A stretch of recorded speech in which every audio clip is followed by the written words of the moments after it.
Okay, so some of you may know, the last few days I've been busy with Ayahuasca Ceremonies.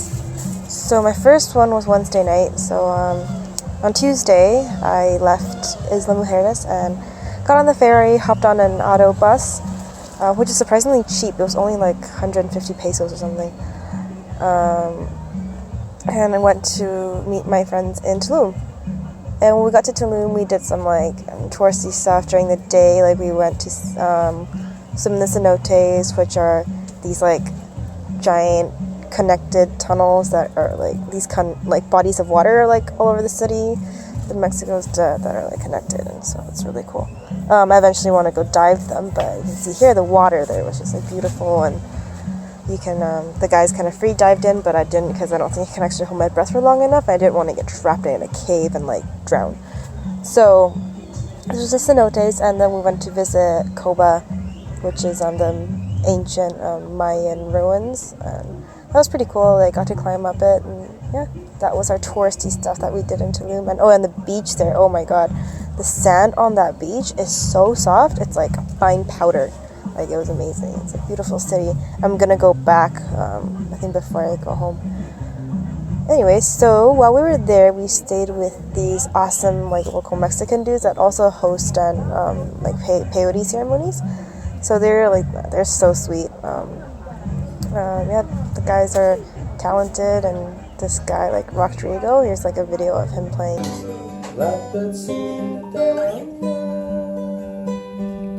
Take these sunken eyes to learn to see.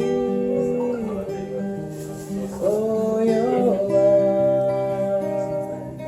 You will be waiting for this moment to be free.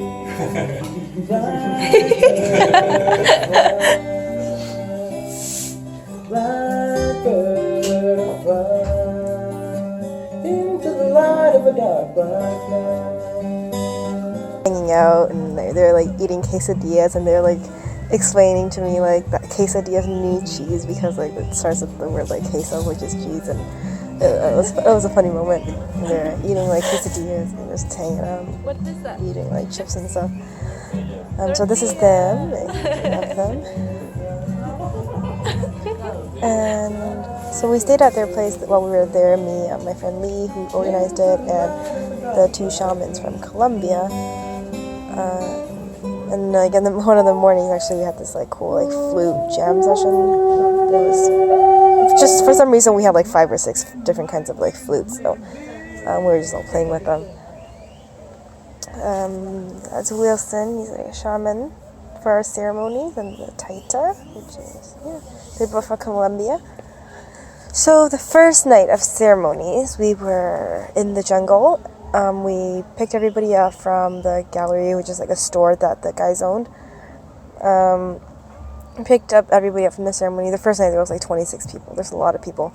And we drove to this house in the jungle, and all set up around this fire on the floor, and set up our little stations and sleeping bags and stuff, and started the ceremonies. I have no footage from any of the ceremony nights because obviously phones are all turned off and put away. It's you don't film that stuff, but in the next morning I get it's fine.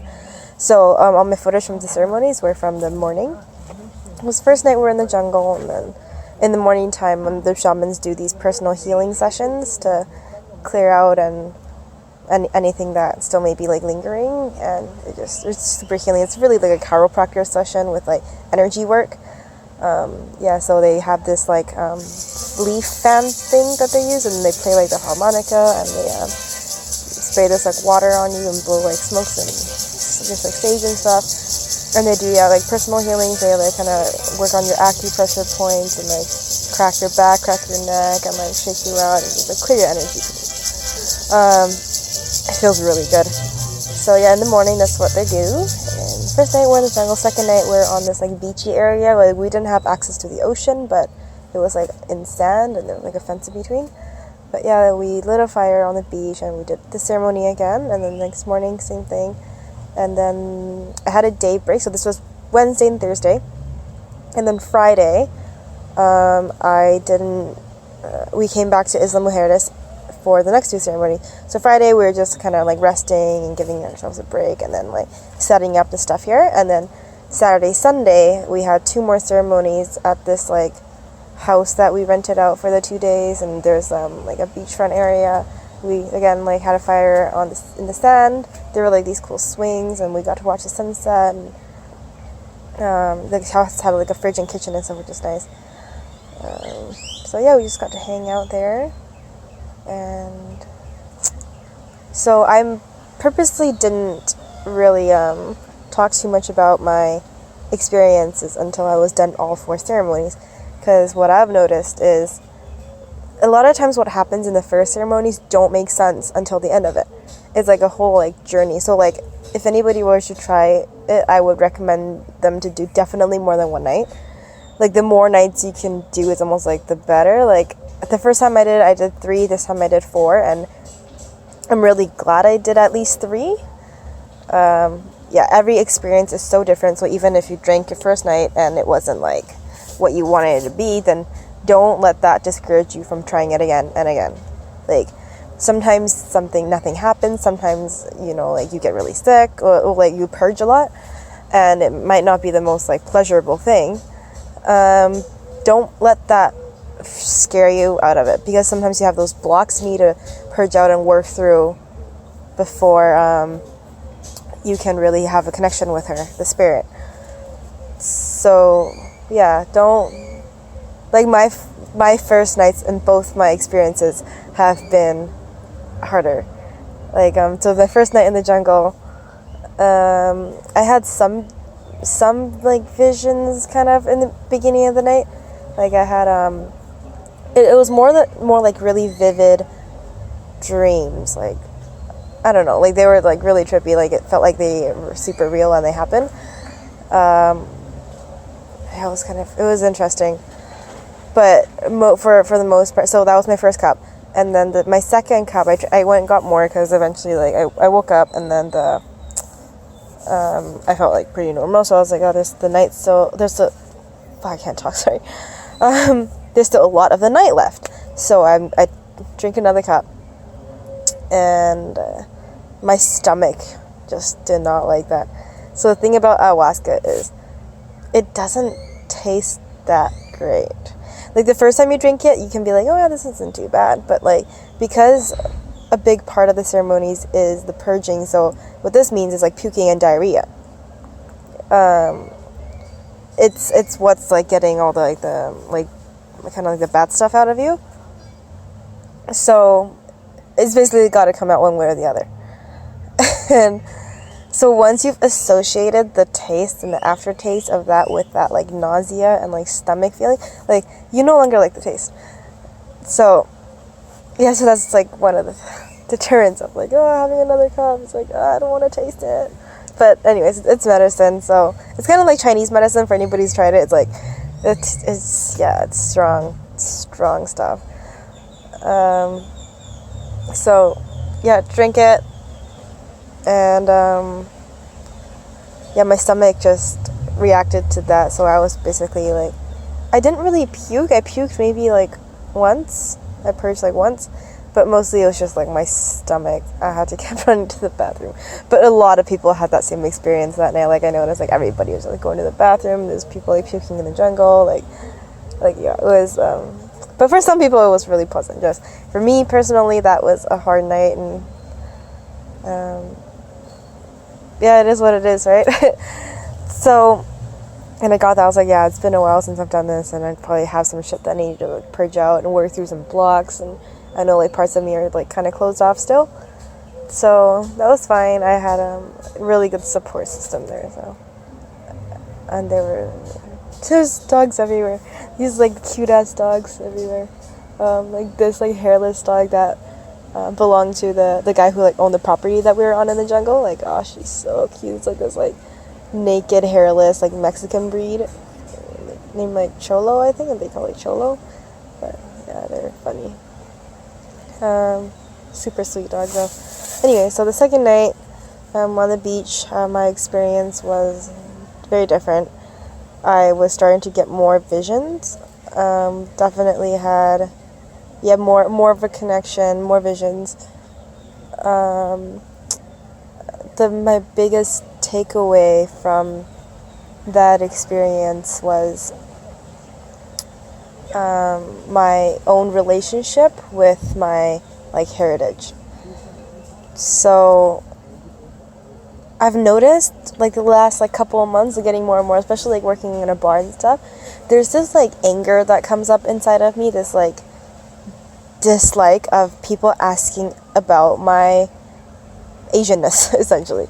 Like, if people are like, oh, where are you from? But no, like, where's your family from? Like, essentially they're trying to figure out what kind of Asian I am. And I just really not like that. Like, I don't like it. I don't like it when people ask me about it. Like, I want people to be like, hey, okay, cool, you're from Canada. That's it. Instead of be like, no, but like, where are you really from?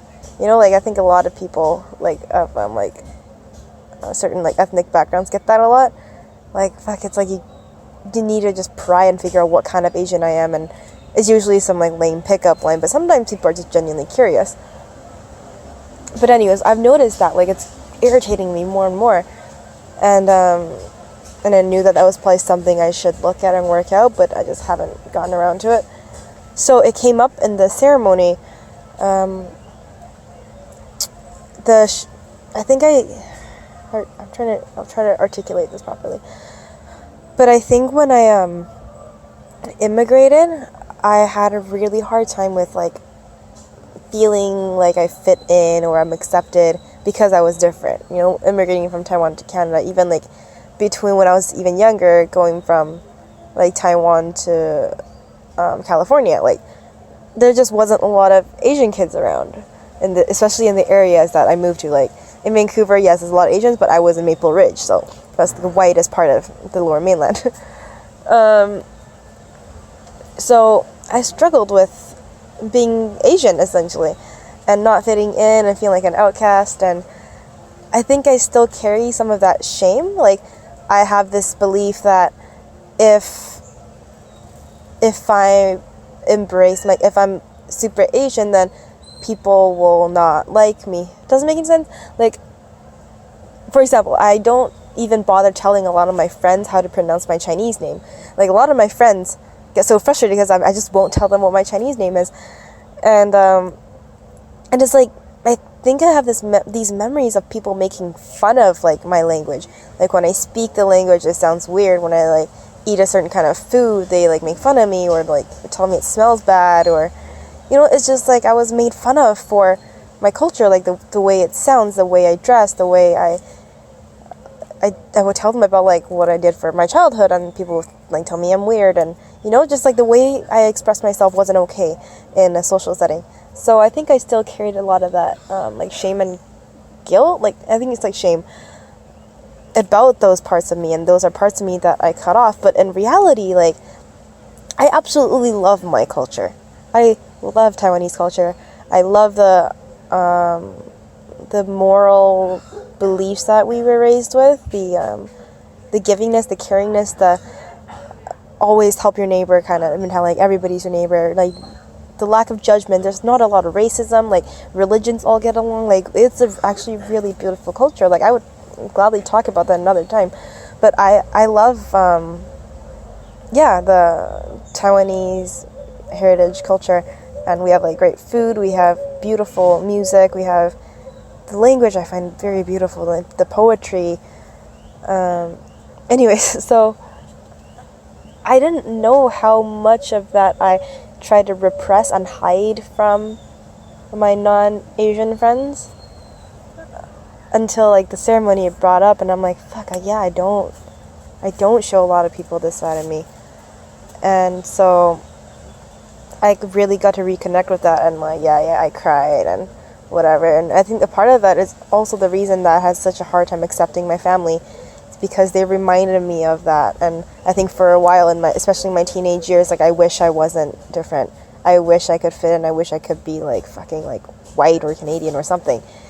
And it's like now more recently that I'm really coming back into like accepting and embracing my culture, and the fact that I know my culture very well, because a lot of people don't know this, that I grew up there. So I got to experience a lot of like the traditional countryside, like the funerals, the weddings, the ceremonies, the temples. I got to experience a lot of that.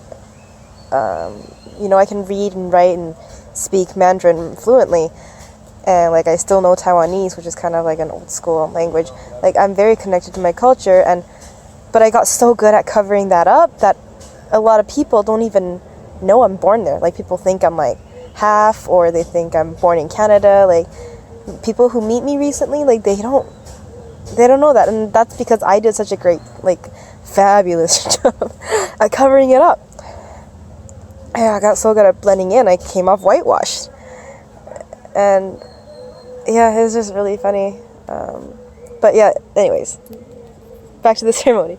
In the ceremony, I can't even describe like how she communicates that to me, like the spirit.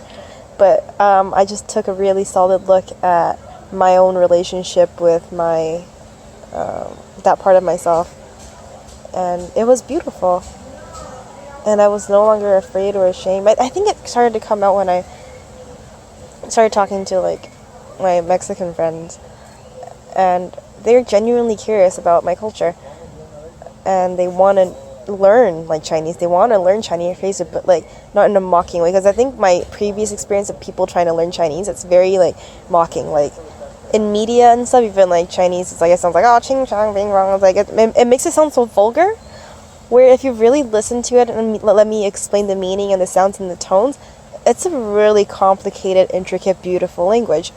But I think it's just in a lot of like media, it's been like made to sound funny. Like it's Anyways, but so in the ceremony, like more towards the end of the night, like people were sitting around the fire and they were sharing songs, like medicine songs or just chants, and I sang a lullaby that my dad used to sing to me all the time. And it was just perfect because the lullaby is about a green island, which is an island off the coast of Taiwan. And it's about like the moonlight and a beautiful girl that's remaining silent, and the shadows of the coconut trees, and just the singer's like love for this woman. And it's a beautiful song, and the melody is amazing. So I sang that, and people liked it, right?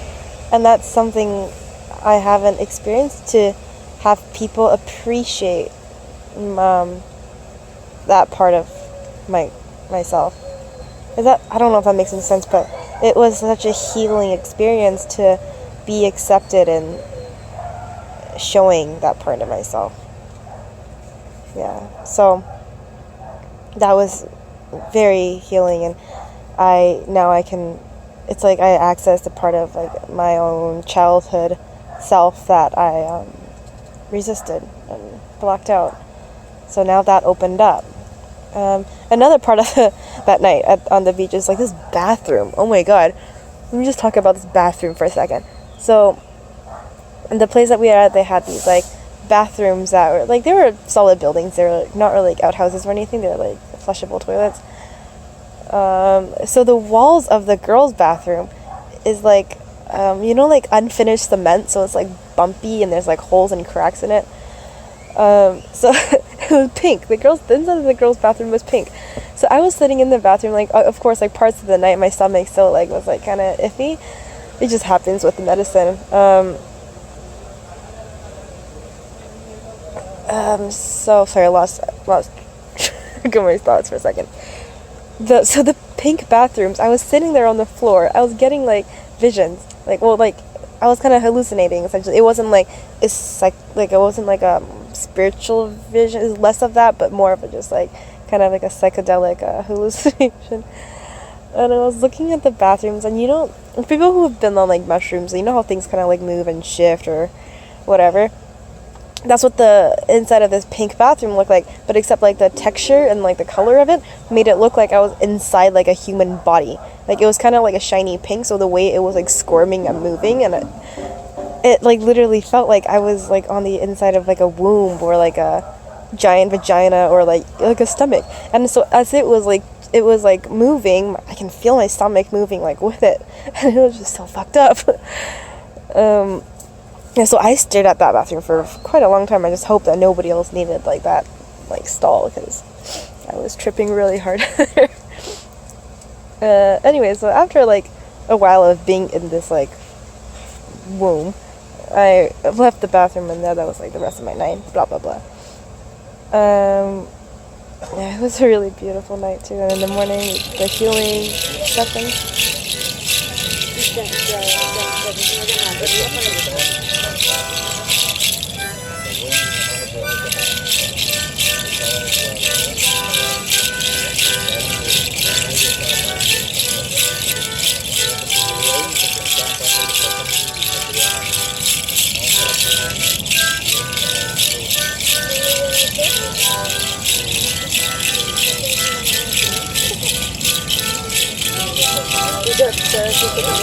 So then came back to Isla on Friday, chilled out, and then Saturday, Sunday we had 2 more ceremonies, of course.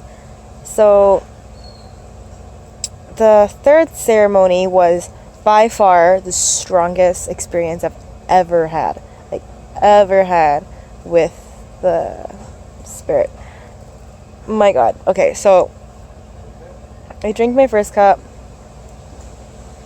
and it was okay.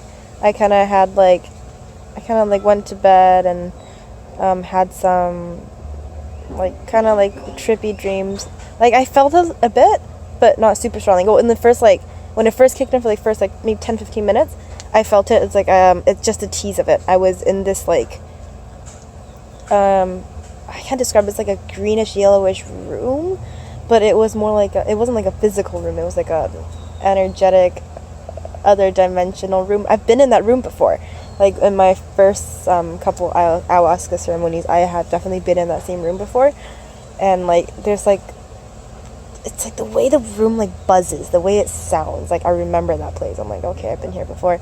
But I was just there for a brief, a few minutes. I wasn't there for very long. And I interacted with a mountain spirit. I was in, it's again, it was kind of darker green, and the way I can describe it is they kind of look like layers. They're layers, and they're rotating.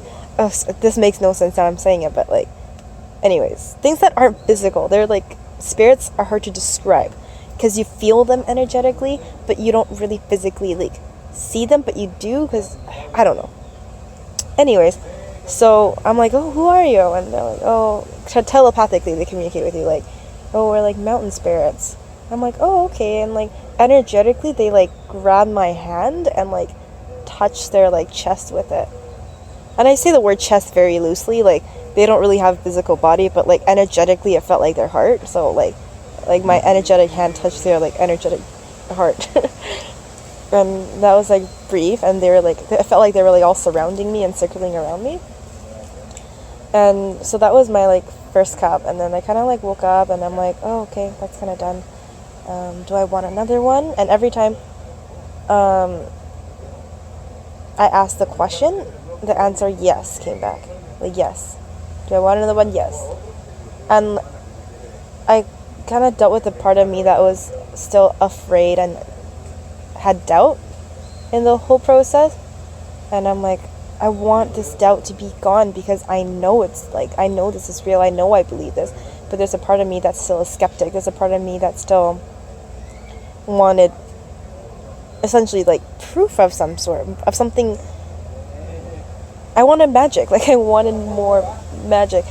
It's weird because I believe in magic. I do, but I don't know, there's always this little voice inside my head that's the skeptic, my head. It's my head versus my head. My heart believes it, but my head sometimes becomes the critic. So I found myself okay, do I want more? Yes, I do. Because my visions haven't been as strong as they can be, and I know that. And I wanted more clarity. I think I wanted clarity. Beside the fire, there's a little dish of tobacco, and essentially it's your prayer, and you pray and you throw it in the fire, and it carries your prayer. So I went up to the fire, got the tobacco, and I asked for remove my fear, remove my doubt, because I can feel myself hesitating from having another cup. I was afraid to let go of control because I don't know what's going to happen if I drink. every time it's so different. Like, I could be shitting myself in the corner, or I could have the most amazing experience. Like, I don't know what's gonna happen. So, like, remove my fear, remove my doubt. I surrender to this, and whatever is meant to come will come. And I like just set my intention to let go and allow. And so just show me how to serve. And so I set my intention, made a prayer, made myself walk up to the taita and was like, can I drink more? And he's like, see? So I had another cup, and pretty quick, like fairly quickly, it hit me. Well, instead of going back down to my spot, I sat down by the taita, I think, this time. And we had like a cute moment, and we all connected and gave him like a big hug, and I really felt their support, because the first few nights I didn't really go up to them. Like, they're always like, you're welcome to like come up and ask for help whenever you need it. If you're not getting the vision, if there's like, you know, if you feel really sick or you just need help with your experience in any way, just go up to them and they'll like help, right? That's their job, to help you navigate.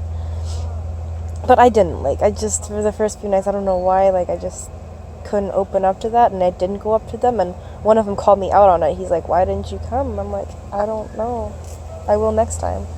So this time around, I think I have a weird like authority figure thing, where if they're authority figures, like, I'm afraid that they won't like me, or I'm afraid to be a burden, and that's a whole nother thing. My inner counselor is like, Vanessa, you should like really take a look at that situation.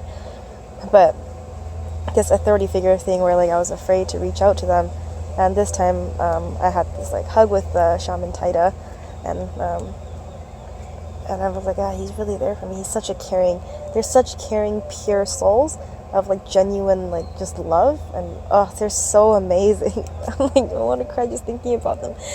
They left yesterday, and I'm so sad. They're just such beautiful spirits. Fuck it, I'm gonna cry. Anyways, continue.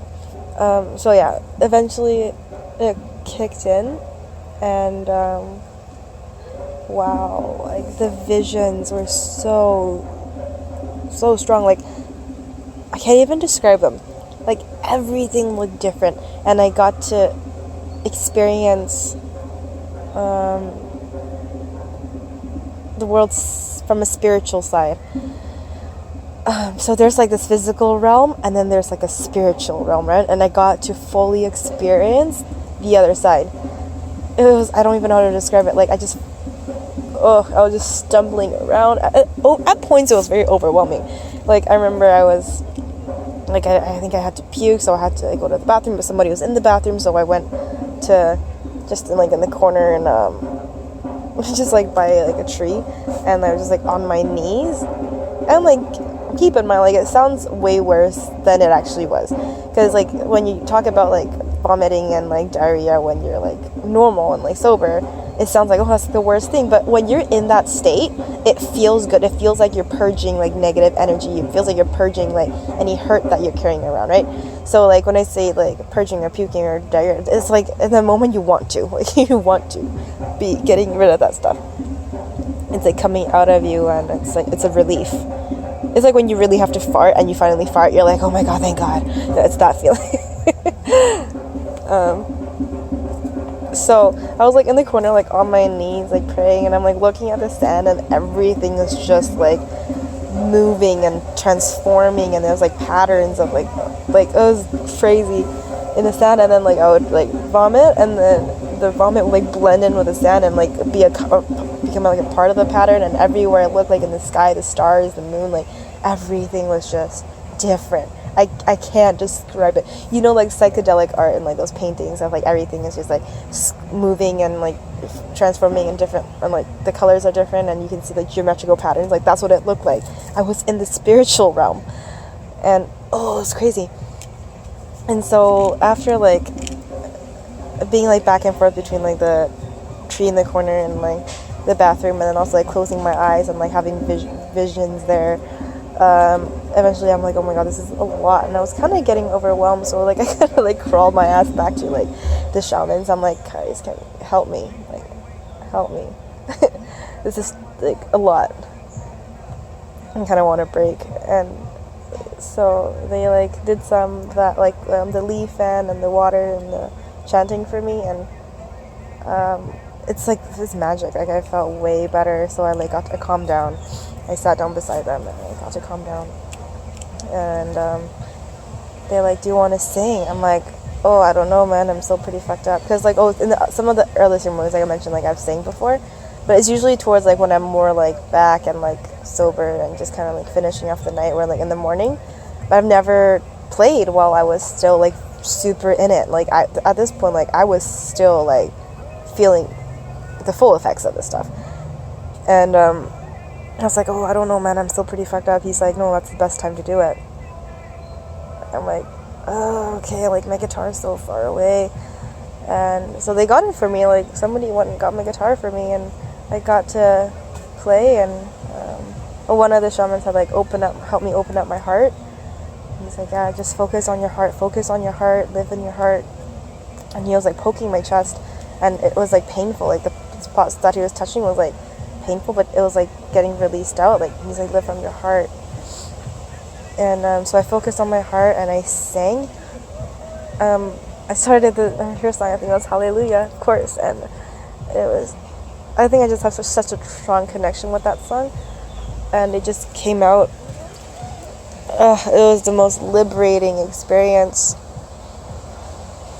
I can't describe it. I sang Hallelujah, I sang some of the other songs I know, and then at parts I was just chanting like medicine songs. So my first ceremonies that I did in like Canada, my shamans like sang songs, and I was like, "Okay, well, I wish I knew how to do that. Like, how do you do that?" And he always just told me like, it comes to you. It's like all improvised. It just comes, and when she's ready to show you, she shows you. So I'm like, "I don't know what you mean." But then in this ceremony, I like sang these melodies that I didn't know. Like I think one of the melodies I sang, I remembered all of a sudden from my first shaman. Like it was like one of the melodies that he was singing, but like I couldn't remember in the ceremony. I couldn't remember until this moment. This was like months ago. I couldn't remember the melody until I was in that state, and like I heard the melody so clearly in my head, and I had to just get it out. And when I was singing these like melodies and chants, it was like the most like liberating, freeing experience. It was like it just came from my soul, and it felt like it's another form of purging. So like you can vomit, you can diarrhea, you can, for some people it's like the hit stuff, or I mean like in general when you want to let emotions out. This was another form, like singing, dancing. It's like for me singing is so purifying, and the shaman was like, "Yeah, it's like the best way to purify your soul. It's like that's how you let it out. Like it's not always like puking, it's not always that stuff, right? It can be prayer, it could be singing, it could be like anything, right?"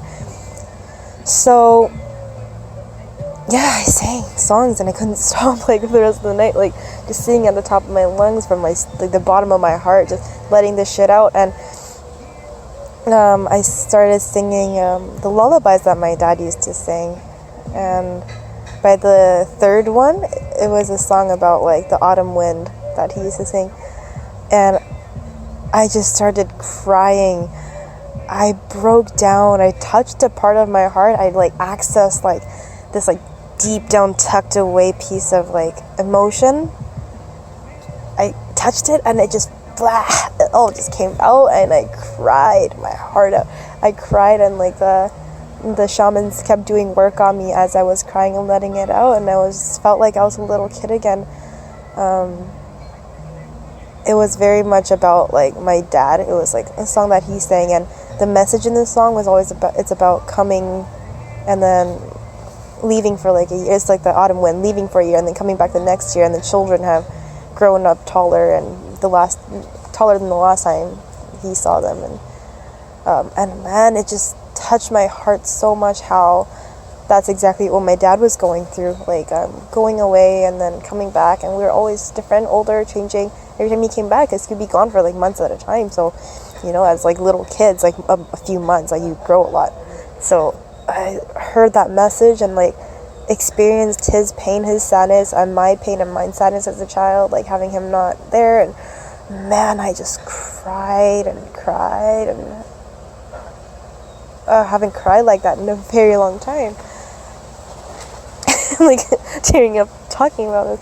So I haven't cried like that in a very, very long time.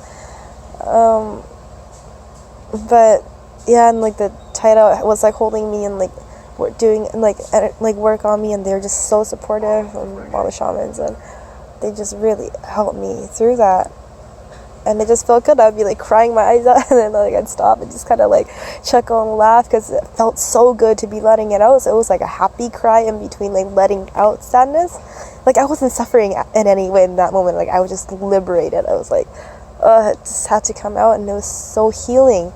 This everything, the singing to the crying, it all was just so healing. And yeah, it was amazing. But wait, there's more. The trip wasn't over. It wasn't like, oh, okay, and that was it. No, like I was like in that state until like the morning. Like I thought it was gonna be done, and it just wasn't over. And so after that, I think I caught my breath for a little bit, and for some reason I ended up back in like the bathroom. This bathroom is like candle lit, and it was pretty trippy too. And in there, like I kept chanting. Like I couldn't stop chanting, but I didn't want to like wake the neighbors or like bug everybody else in the ceremony.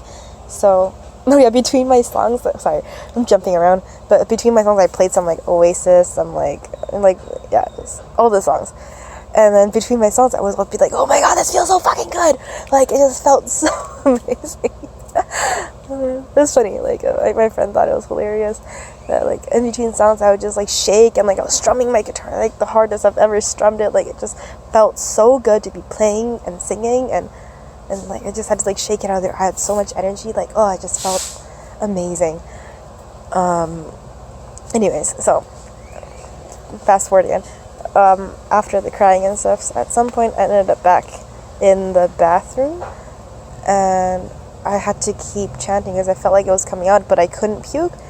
Like there's been a few times where I'm kind of nauseous, where yeah, if I puked I'll probably feel better, but it wasn't coming out that way.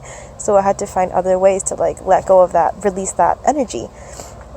So I just kept chanting, kept singing, and like it helped so much. And like uncontrollably, like I was making these noises with like my mouth, like I can't even really do it properly now, but it kind of sounded like what like the shamans do, but I wasn't doing it intentionally. It was just the way I was breathing to release the energy that I was feeling. So it was like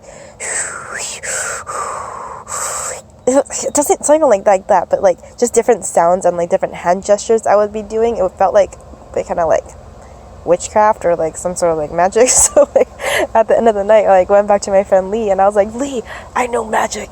Like that's what I was talking about. I was like doing like energy work on myself, and like using my hand to like pull out like some bad energy from myself, and it was crazy. And like just breathing and exhaling certain ways to like release.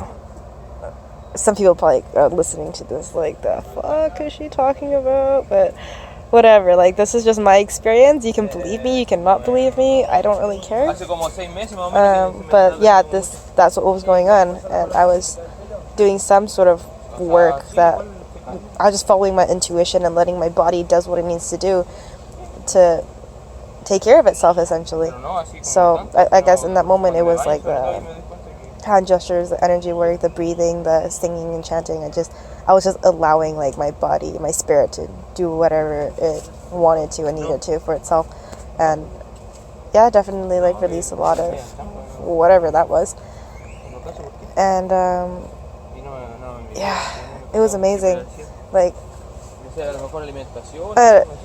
while it was happening, I'm like, I don't have words to describe this. Like it's something that you just gotta experience and be there to understand.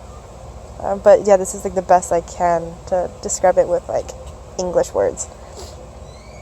So anyways, I went back to, sat down in the group by the fire, but like I said, like I was still like tripping hard until like morning.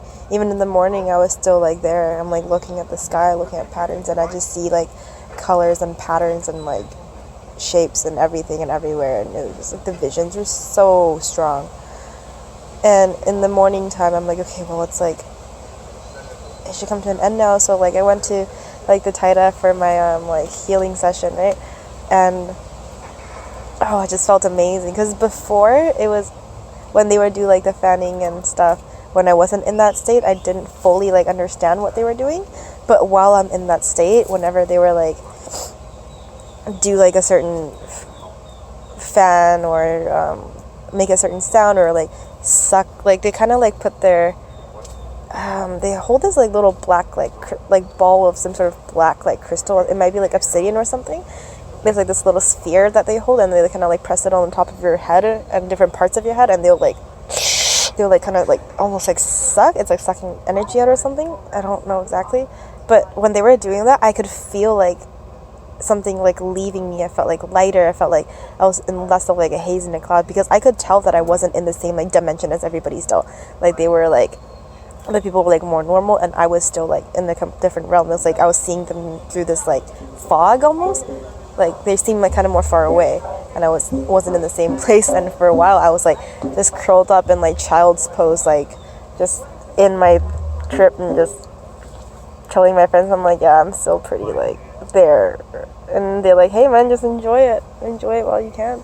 And so I just kind of curled up in a ball and just like experienced it from a spiritual perspective. But yeah, so when I went to for like healing session, like he worked on me for a while, and then eventually like I just came back and I became grounded, and he like cracked some joints, like worked out some of my like muscles, and yeah, and then I was like, oof, I'm back. It like really like brought me back to like reality after like a long night of like just being in like fucking somewhere else. So yeah, that was a really crazy night, but there's, oh man, so much healing happened there. So yeah, my last night was like a full moon, so like I could feel like the energy from the moon and stuff. But my last night wasn't anywhere near as crazy, and I'm happy it wasn't, because for me, like by the end of the like third night, I'm like, oh my god, like that was a lot. Like that was my first time really being in that state, right? So it's like I don't have a lot of practice doing that. So I felt like, oh my god, that was a lot. Like, yeah, it was a lot to process. So by the last night, I drank, and you never know what's gonna happen. Honestly, every single trip I've ever had is so drastically different. That's one of the things that I find like most different about like this medicine, rather than like doing drugs and getting high. You can generally know like, oh yeah, you're gonna get hallucinations, you're gonna feel a certain way, blah blah blah. But like this, it's like rolling a fucking like 1,000-faced die. Like you have no idea where she's gonna take you. Like she has a mind of her own. Like she's a spirit. She's the mother earth spirit, right? So I have so much respect for her. This medicine. And so my last night I drank, and it came quick. Like the visions, the connection came really quick. I was fully in that state again for the first, like, obviously it takes like an hour for it to like settle in your body. So the first hour or two, I felt like I have no idea. Your time perception is like gone. So it could have been shorter, could have been longer, I don't know. But I was just fully there, and I was, in that state, in contact again. Like, I wasn't singing or chanting this time, but, like, I could hear the songs, but I didn't, like, feel like I have to get them out. And then I was just, like, curled up in my little bed. Well, not bed, it was, like, a foamy thing with a blanket. And I curled up and closed my eyes and was just exploring my visions there, like my closed eye visions, and I was like navigating some realms, but I wasn't asleep, because every time I'm like, hey, am I asleep, I could like open my eyes like, okay, no, I'm not sleeping, I'm not dreaming, I'm like actually just having visions, which is really cool. Because before, like when I would have kind of trippy dreams, it's like I wasn't really aware that it was like I didn't have like access to being like having my eyes open or closed. Like I wasn't like fully conscious, but this time I was like fully conscious in it. And so I'm like, okay, no, I'm still awake. So I close my eyes again and go back to the experience. And I was talking to her. I don't remember exactly what we said, because it wasn't like we were speaking in like real words. It was kind of like a telepathic communication. But she's super playful. Like, I've heard this about her before. Like, she's super playful. And one of the things I asked for is like, hey, open up to me, because she's shown me like visions a little bit here and there, but like I've never been able to like talk to her the way that like I've heard some people have. Like, my other friend was like, oh yeah, she's like really playful, and like she's like joking and laughing at me and blah blah blah. And I've heard that from a couple people, so I'm like, I want to talk to her. Like, what's that like? So one of the things I asked for, like when I tossed the tobacco in the fire, was also like, hey, open up to me. Like, I want a connection with you. So my last night was my first time really like talking to her. And I remember a few times I'm just like, oh, like, okay, mom, like, we were like joking and like kind of goofing around, and she was like, I'm just kind of like, hey, like, am I done for now? Like, I feel like last night was a lot, and kind of like overwhelmed. I want time to like process, and like, should I drink more? Like, should I drink more? Like, is that what you want from me? And she's like, no, it's okay, like, you're okay for now. Like, yeah, you don't, like, every time I ask if I should drink another cup to like have more effect, the answer came back as like a solid no. But unlike before, where the no was like out of fear of being like uncomfortable and whatnot, like, because I kind of dealt with that too, because in the beginning, the first night and even before, I was kind of always afraid of like the puking and like diarrhea aspect of it. Like, I was afraid of pain, I was afraid of being uncomfortable. Oh, that's what I got out of my first ceremony. Fuck, I just forgot about that until right now. That was the lesson I got from my first ceremony, that I was afraid of pain. I was afraid of the suffering, the discomfort, and I really got to experience that the first and the second night, of not feeling that well physically, of, hey, like, these feelings are just feelings. They're just sensations in my body, and I'm labeling them as like bad because it's like, oh, like puking is bad or diarrhea is bad. But like, when I like really remove that idea and just experienced it for what it is, it wasn't like a negative experience. It was just a sensation, like, oh, my stomach is turning, I should like release it, or hey, like, I might throw up. Instead of being afraid of throwing up, just acknowledging that, hey, like, I'm feeling like I might be throwing up, so I'm just gonna like put myself in a place where it's okay to throw up, and like, if I throw up, great. If I don't, that's fine too. So it just like, once I like remove that fear of like being sick, I was no longer like afraid to drink more. It was just more so like, I asked her like, hey, like, should I? And she's like, no, it's okay, like, you're good for now. Like, yeah, like, I just kind of knew that even if I drank another cup, that it either like wouldn't stay down, like it would like come right back up, or like it just wouldn't really affect me that way. So I just like, okay, yeah, there's just like, just chill and relax and rest for the night. So I had my first like few hours of like tripping, and then the rest of the night I was just up and like meditating, and like really just, because I couldn't sleep either, like I couldn't fall asleep. So I was just sitting there, and like it was a quiet night, like nobody was, well, at that point, like later on apparently like more stuff happened, but I was asleep by like towards dawn. But throughout the night, like everybody was kind of like more quiet and kept to themselves or sleeping, and I was just like laying there, like looking at the moon and looking at the stars and thinking, and we're just really processing the whole experience and processing my life and the people in it and the way that everything has played out. And yeah, I was just like going between like contemplating and meditating and really working through a lot and just relaxing. And yeah, some visuals like kind of like came and went, but like for the most part, like the last few hours was very, very peaceful and like tranquil and restful. Yeah, so that's basically my 4 nights of ceremony experience. Yeah, I know some of you really like wanted to hear it, and I love that I can share this with you. This is obviously like very personal, but I don't know, I just wanted to like to talk about it, you know. I'm very, very grateful, like so many times in the night, even like the middle of like just throwing up, and like many times in the night I'm just like, thank you, like I'm just so grateful for this like spiritual experience, this healing experience. Thank you so much to Wilson and the Taita for coming, and thank you for everybody that was a part of it. Thank you for the guys in Tulum for letting us stay with you, opening up your home. I really hope to see you guys again.